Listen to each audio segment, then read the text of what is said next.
মায়া চক্ৰৰ দুৰ্ভেদ্য বন্ধনেৰে আবদ্ধ হৈ বিশ্ব ব্ৰহ্মাণ্ড আবদ্ধ থাকি মায়াৰ পাশত পাহৰি যায় সবে কৰ্মফল ভৱিষ্যত ফলত সিদ্ধ হয় অস্থিৰ তমসাৰ আৱৰণেৰে আসন্ন হয় শৰীৰ কৰ্ম প্ৰকাশিত হয় চেতনাৰ সুৰ বাঢ়ি আহে প্ৰভাৱ অধৰ্ম তেতিয়া এই ধৰ্মক থাপিবৰ হেতু দুষ্টক বিনশী সন্তক পানী যুগে যুগে ধৰো আমি ভিন্ন অৱতাৰ কাৰণ আমি জগতৰ ঈশ্বৰ শ্ৰীকৃষ্ণ নমো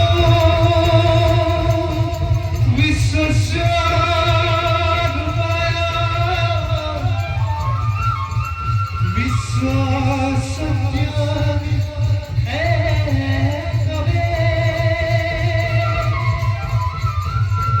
বিশ্বদায়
ভক্তৰ কল্যাণৰ হেতু আপোন কৰ্তব্যত আমি অগ্ৰসৰ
নাই নাই দাদা নহয় মই চিন্তিত আপোনাৰ দৰে জ্যেষ্ঠজন থাকোঁতে কনিষ্ঠজন জানো হ'ব চিন্তিত দাদা মই তোক ভালদৰে জানো তই মোৰ পৰা লুকুৱাইছ কি বাৰ্তা ককা নাই কিবা বিপদ হৈছে নেকি মথুৰা নগৰতে নে আমাৰ কোনো আত্মৰ হৈছে কিবা অনিষ্ট দাদা তুমি ভবাৰ দৰে একো খোৱা নাই। কানাই তথাপিও কানাই আজি বিষাদেৰে ভৰা মন মোৰ গোকুলৰ মধুৰ স্মৃতিয়ে আজিও মোক কৰে আমনি। পুনৰ ঘূৰি যাবলৈ মন যায় গোকুল আমনি। কৃষ্ণ দাদা জীবন গৰাকী হৈ শত শত প্ৰাণীকে হহুৱাই কন্দুৱাই পৃথিৱীত তই নৰলীলা কৰিছ স্থাপন। প্ৰাণসমূহ ব্ৰজবাসী তই হৃদয়তো হুক হেল দি আহিছ কন্দুৱাই। কৃষ্ণ দাদা পুনৰ চালনা কৰিব খুজিছ মই ফলে একে বুজিব পৰা নাই। দাদা কানাই চিৰজীৱন কান্দিলোঁ আমি গোকুলৰ স্নেহৰ ধাৰ খুজিব নোৱাৰো। কানাই ব্ৰজবাসীক এৰি আহি এনো কি ৰাজভোগ কৰিছো মই নোৱাৰো বুজিব।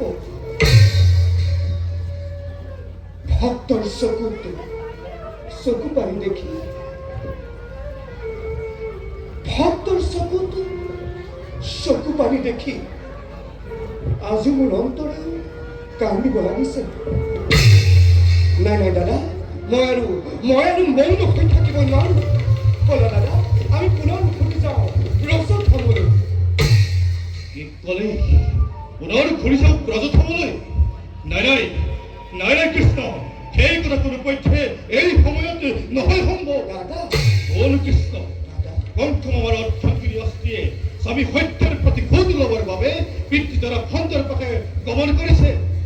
আৰু সেই জৰাখণ্ডই অচিতে আক্ৰমণ কৰিব আমাৰ মথুৰা নগৰ। তাৰ বাবে সুযোগৰ আছে অপেক্ষাতে এই কথা কি তই পাহৰিলি? কৃষ্ণ দাদা তই ব্ৰজধামৰ কথা পাহৰি বৰ্তমানে মথুৰা ৰাজ্য ৰক্ষাৰ চিন্তা কৰে। এই কথাকে তোক মই দিলো সোঁৱৰাই। দাদা তাৰ বাবে চিন্তাৰ নহে প্ৰয়োজন। নাই চলনাৰে ভূমি ভাৰ মই কৰিম শৰণ। ধৰ্মৰাজ যুধিষ্ঠিৰৰ ঘটোৱা ৰাজসূয় মহাযজ্ঞ কৰি আয়োজন।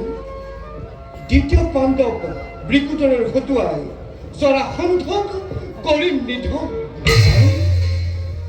আৰু শুনা দাদা বৰ্তমান তোমাৰ কথা মতে ব্ৰজবাসীৰ কথা মই কৰিলো পৰীক্ষা। এতিয়া ব'লা দুয়ো যাওঁ আমি পিতাৰ সমীপে ৰাজ্য ৰক্ষাৰ হেতু কৰিবলৈ আনিছো।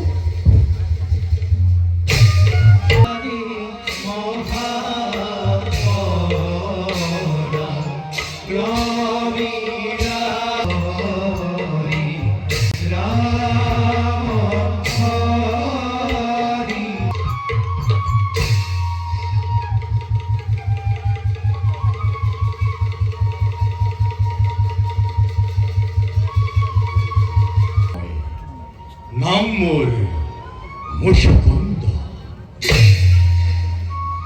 ইন্ধৰ নিমন্ত্ৰণ মৰ্মে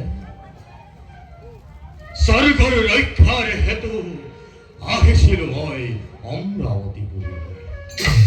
আৰু অসুৰৰ হাতৰ পৰা ৰক্ষা কৰিলো মই অমৰাৱতীপুৰ। কিন্তু মই অহা বহুদিনী হ'ল। এতিয়াও মই মত্যধামলৈ ঘূৰি যাবই পৰা নাই। নাই নাই নাই নাই মই আজি যাত্ৰা কৰিম মত্যৰ ধামলৈ। ইয়াত আৰু এখন যাওঁ মই এতিয়াই নিজ ৰাজ্যলৈ।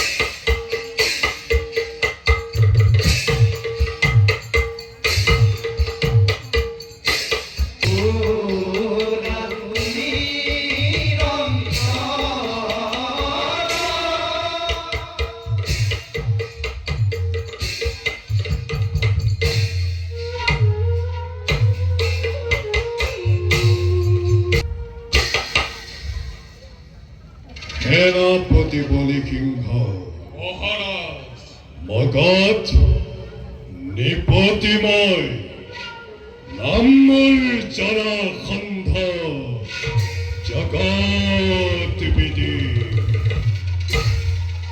দুবাহুত অযুত বিক্রম বক্ষত হত পরাক্রম লৈ মগধৰ গৌৰৱময় কৰিছো বহন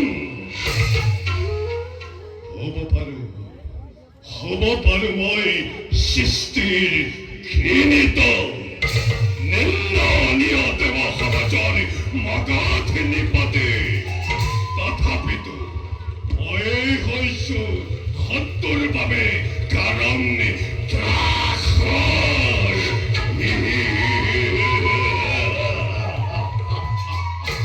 সঁচা সঁচা মহাৰাজ তব পৰাক্ৰমে গৌৰৱ হেই মগধ ৰাজ্য আৰু সেনাপতি বলি সিংহ মহাৰাজ শান্তিৰে আছেনে মোৰ মগধ প্ৰজাগত কোনোবাই মগধ ৰাজ্যৰ প্ৰতি লোলুপ দৃষ্টি প্ৰদানী কৰিছে নেকি মৰণ যজ্ঞৰ আয়োজন মহাৰাজ ভোলানাথৰ কিপদৃষ্টি অবাস্তৱেও ইটো কথা স্বপ্নতো নহয় সম্ভৱ আৰু এনে মোৰ সাহ নাই যে ভিত্তিত সিংহৰ মুখৰ শয়নতে জন্মাব ব্যাঘাত বিপৰীতে জাগ্ৰত সিংহৰ গৰ্জনতে সৃষ্টি হ'ব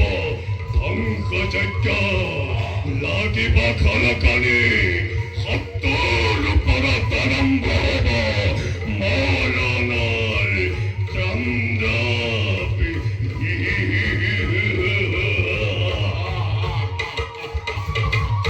আৰু সেই শত্ৰুৰ ৰক্ত মাংস খিয়াল শগুনে কৰিব ভক্ষণ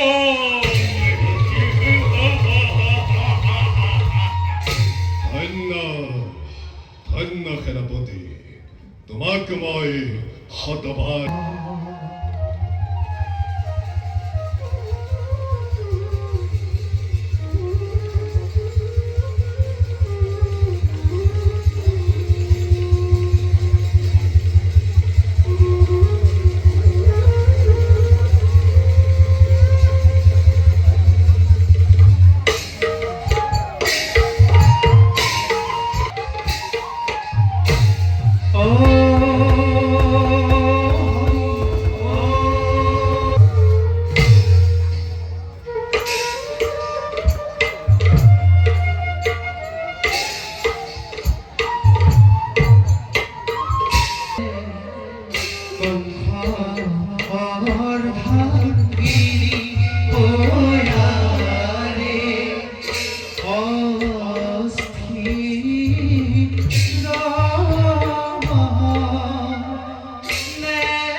জানি সকলোৱে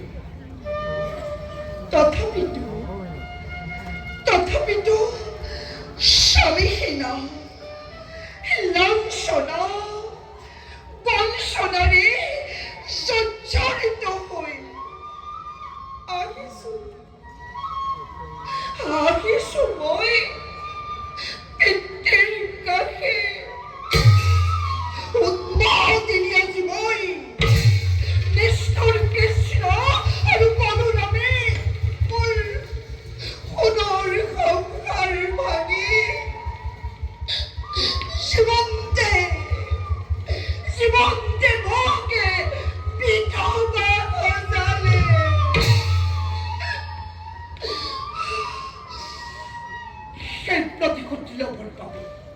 সেই প্ৰতিশোধ ল'বৰ বাবে আজি মই অতিকে উন্মাদিনী।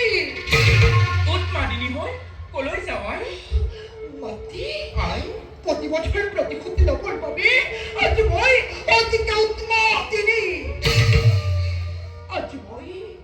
ৰণচন্দে মূৰ্তি ধাৰণ কৰি সেই কুৎকলীয়া কৃষ্ণ আৰু বলোৰামৰ ওপৰতে লভ প্ৰতিশোধে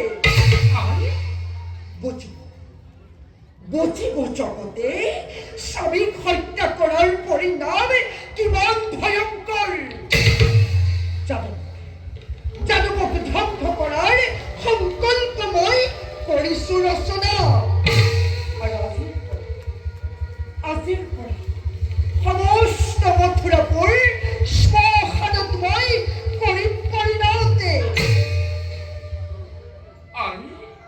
আই অস্থিৰ মাতৃ ইমান উত্তেজিত নহবি আই, স্থিৰ হ তই। মাতৃ আই নাই মাতৃ, কদাপি নোৱাৰো মই স্থিৰে থাকিব। মাতৃ সেই কৃষ্ণই যিদৰে অতি চালনাৰে মোৰ স্বামীক হত্যা কৰি মোৰ ৰাঙলী কপাল উকা কৰিলে, সেয়া মই কেনেকৈ পাহৰো মাতৃ। আৰু মাতৃ তুমিও এগৰাকী নাৰী, কোৱা তুমি পাৰিবা সহ্য কৰিব? মাতৃ উত্তৰ দিয়া মোকে, উত্তৰ দিয়া।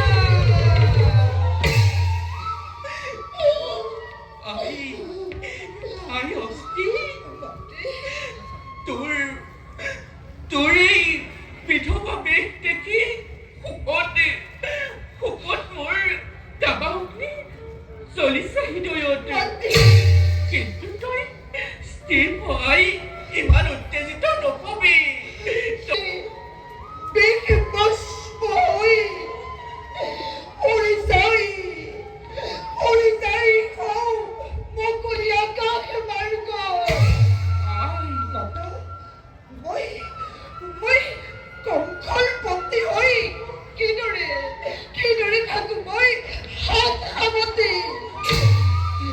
বীৰৰ পত্নী হৈ কিদৰে মই ফেৰোতাৰ দিও পৰিচয়। নোৱাৰো মাতৃ, নোৱাৰো মই শান্ত হব, নোৱাৰো মই ধৈৰ্য ধৰিব। ধিক্কাৰ আছে যত দিয়ক সকলোৱে।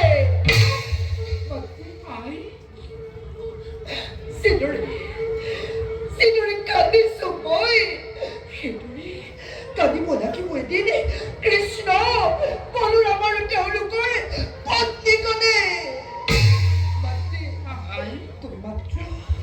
তুমি মাত্ৰ কৰাৰ সিমান সহজেৰে সফল আমি।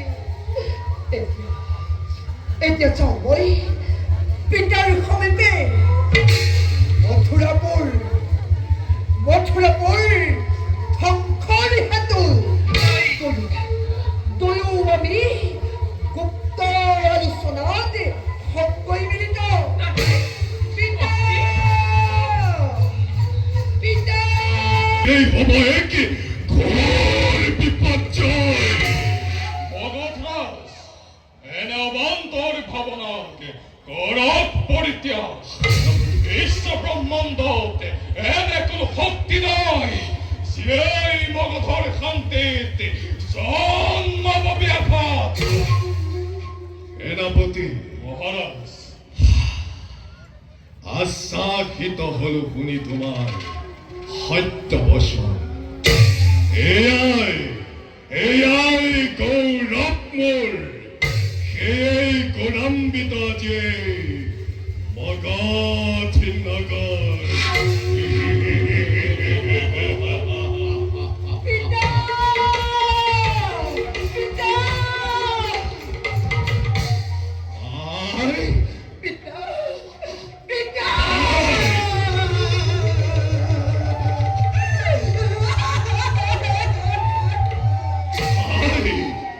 কি হৈছে তোৰ?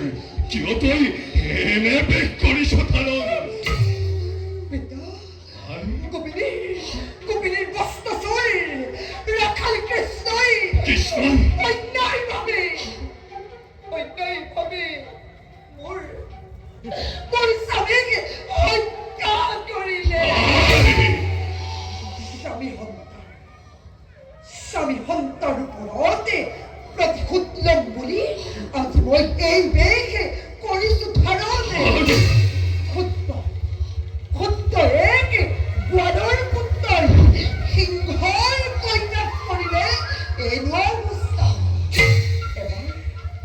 এবাৰ ভাবি চাওক পিতা এবাৰ ভাবি চাওক পিতা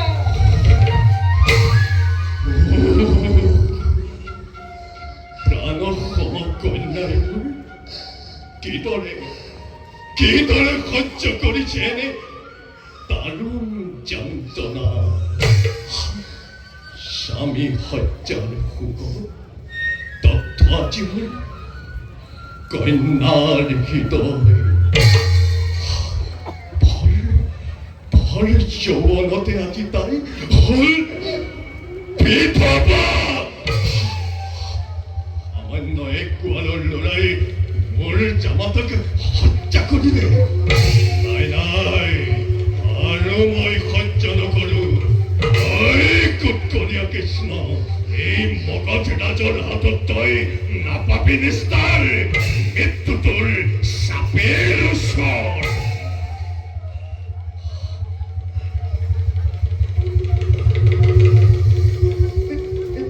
পিতা আপুনি কিবা এটা উচিত বিধান কৰি স্বামী হত্যাকাৰীৰ ওপৰত কঠোৰ ব্যৱস্থা লওঁকে জগতবাসীয়ে এই মগধ ৰাজনৰ পৰাক্ৰম কিমান ক্ষমতা কিমান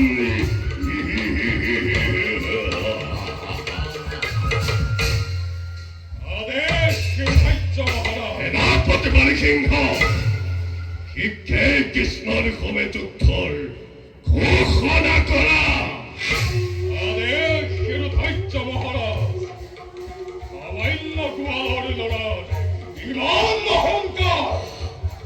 কৃষ্ণ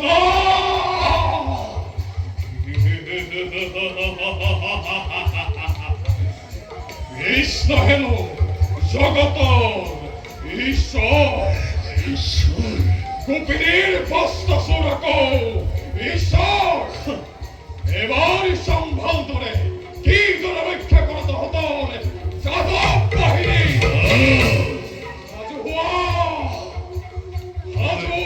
মগধৰ যত সৈন্য বাহিনী হস্তে সুপৰিচিত হৈ লুপ্ত তোৰ কৃষ্ণৰ নাম পৃথিৱীৰ পৰা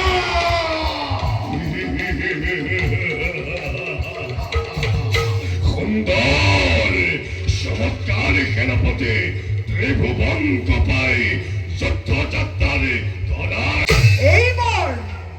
এইবাৰ সম্ভাল কৰি তোৰ মহিমা কিমান এতিয়া যাও এই শুভ মুহূৰ্তৰ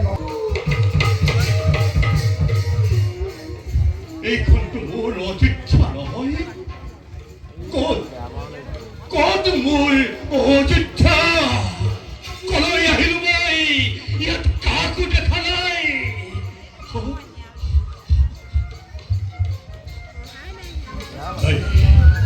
নাই মোৰ কিবা ভুল হৈছে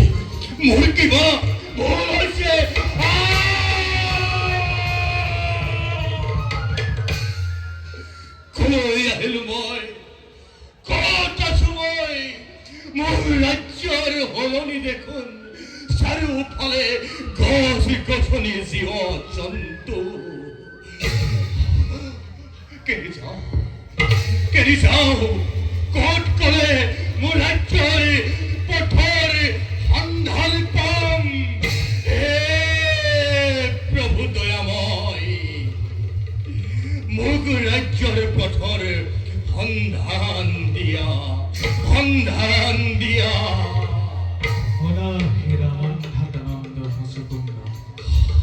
তুমি স্বৰ্গলৈ যোৱা বহু যুগ হ'ল আৰু যি মনুষ্য স্বৰ্গলৈ যায় তেওঁ সহজে মুক্তি নহয় মনত পেলোৱা তুমি ইন্দ্ৰৰ কথা আৰু তুমি অতি সহজে মুক্তি নাপাবা যেতিয়াই তুমি দ্বাপৰ যুগৰ মধ্য ভাগত দৈৱকী নন্দন শ্ৰীকৃষ্ণক পাবা দৰ্শন তেতিয়াই তুমি মুক্তিৰ পথ পাবা। সেয়েহে তুমি হৃদয়ৰ পৰা লোৱা বৰ অনুসৰি সৌ পাহাৰৰ অটল গহ্বৰত শয়ন কৰাব।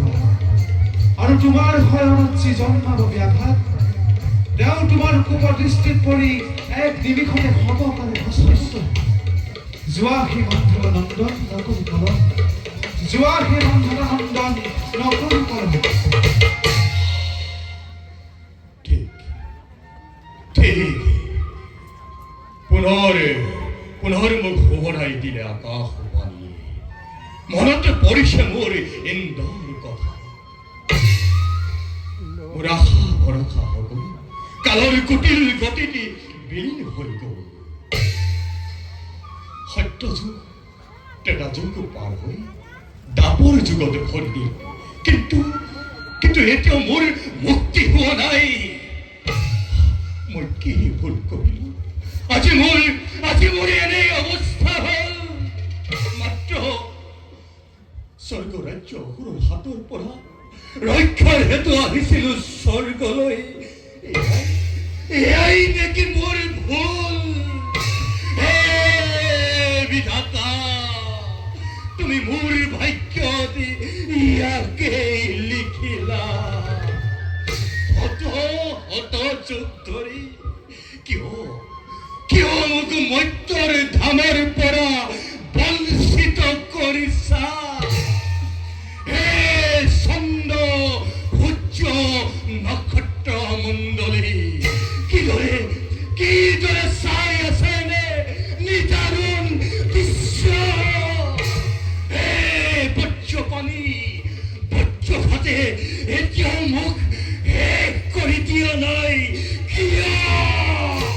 হে মুচুকুন্দ, সকলো বিধিৰ বিধান, সকলোৱে মায়াৰ চক্ৰত আবদ্ধ। সেয়েহে তুমি সৌ অটল গহ্বৰত মায়া হয়। অচিৰতে শ্ৰীকৃষ্ণক পাবা দৰ্শন, অচিৰতেই শ্ৰীকৃষ্ণক পাবা দৰ্শন।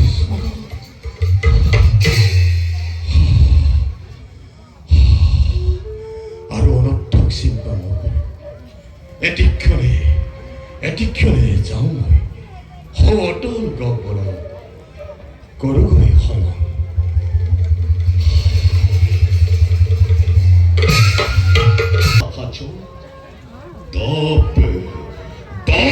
দপকৈ জ্বলিছে হৃদয়তে প্ৰতিশোধৰ প্ৰচণ্ড অগ্নি। আৰু সেই অগ্নি নিৰ্বাপিত কৰিবৰ বাবে মগধৰাজ জৰাসন্ধই আজি সমগ্ৰ মথুৰা এফালৰ পৰা পৰি ছাই কৰি দিম। ইমান পৰাক্ৰম সেই গোপিনীৰ বস্ত্ৰচুৰ ধৰিয়া কৃষ্ণ কৃষ্ণ কৃষ্ণ। এইবাৰ পাবি তই সহ্য পুৰস্কাৰ। মহাৰাজ, ৰাখিছো সজাই মগধৰ বিপুল সৈন্য বাহিনী। আপোনাৰ আদেশ পালে মুহূৰ্ততে শত্ৰুৰ ওপৰত জঁপিয়াই পৰিব এই বলসিংহ। যত মানে আছে মথুৰাৰ ফাঁচী দুৰ্গ, মঠ মন্দিৰ, প্ৰজাৰ বাসস্থান, সকলোবোৰ নিমিষতে ধূলিৰ সাত কৰি শ্মশানত কৰিম পৰিণিত। বেশ, এতে বিলম্বৰ নোহে প্ৰয়োজন। এই মুহূৰ্ততে যুদ্ধ যাত্ৰা কৰাই ওজন। বাজি উঠক ৰণবাদ্য মে তিনি কপাই। উজক জগতে মগধ প্ৰতি জৰাসন্ধৰ গতি হিমাল। জয় মগধপতি জৰাসন্ধৰ জয়। জয় মগধপতি জৰাসন্ধৰ জয়। জয় মগধপতি জৰাসন্ধৰ জয়। জৰাসন্ধৰ ভয়, ঐ আনফালে আকৌ ঘৰত তিনিৰ ভয়। কৃষ্ণ নাম গুণানুকীৰ্তন কৰিলে জৰাসন্ধই শিৰস্নেত কৰিব।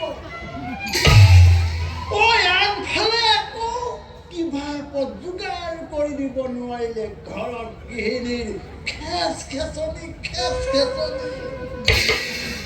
কি আপদে পালে প্ৰভু অ কি আপদখনহে পালে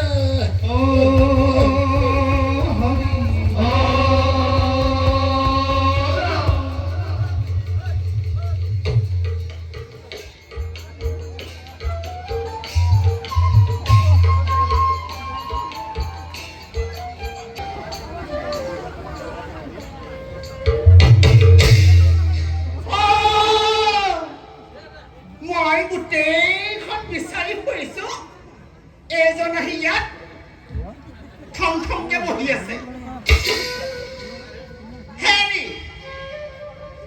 শুনিছানে নাই ঘৰত খাবলে সত্য এটাও নাই যাওক কিবা এটা যোগাৰ কৰি আনক মই ইয়াত থমথমকে বহি নাথাকি কি কৰিব লাগে হা কি কৰিব লাগে মই যদি কৃষ্ণ নাম গুণানুকীৰ্তন কৰি ফুৰোগৈ মই জৰাসন্ধই মোক শিৰচ্ছেদ কৰিব শিৰচ্ছেদ কৰিব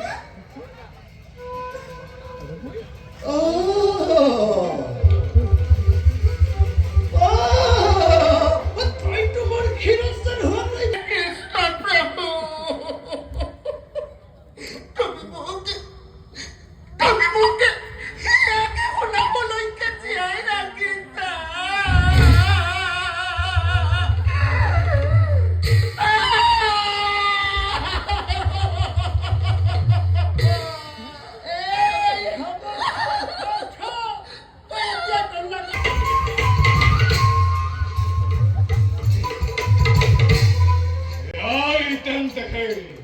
মথুৰা নগৰ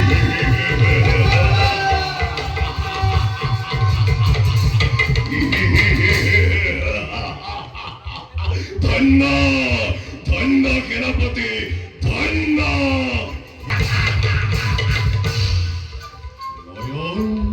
নয়ন হাত থাকলে ভয় আছে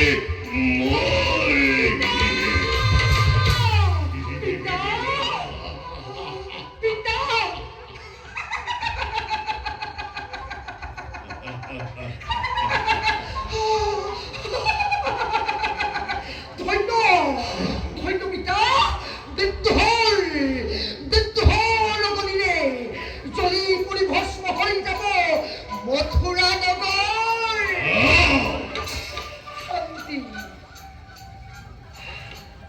শান্তি পাব আছে মোৰ স্বামীৰ আত্মাই শান্তি পাব আছে মোৰ স্বামীৰ আত্মাই শান্তি নাই শান্তি এতিয়াও শান্তি পোৱা নাই স্বামীয়ে মোৰ সেইদিনা কৃষ্ণ বধ হ'ব সেইদিনা প্ৰতিকূল পূৰ্ণ হ'ব মোৰ আৰু শান্তি পাব মোৰ স্বামীৰ আত্মাই ধৈৰ্য ধৰাই পুৰুষে প্ৰতিশোধৰে দাবানল শান্ত কৰি মতি সোনকালে শুনাই এতিয়া আমি নিজ কথা প্ৰতি অগ্ৰসৰ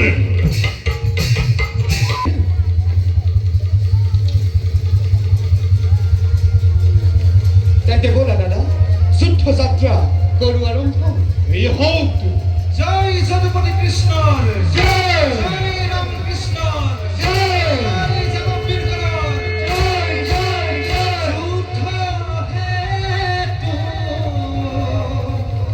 চলি যায় দৈৱকী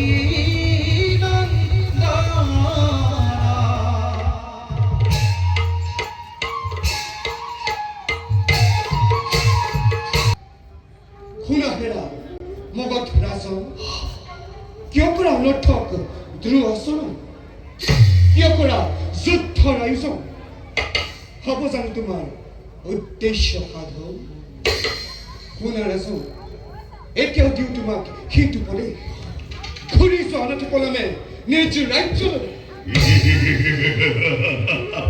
কৃষ্ণ আহি উঠে তোৰ কথা শুনি বিনা যুদ্ধ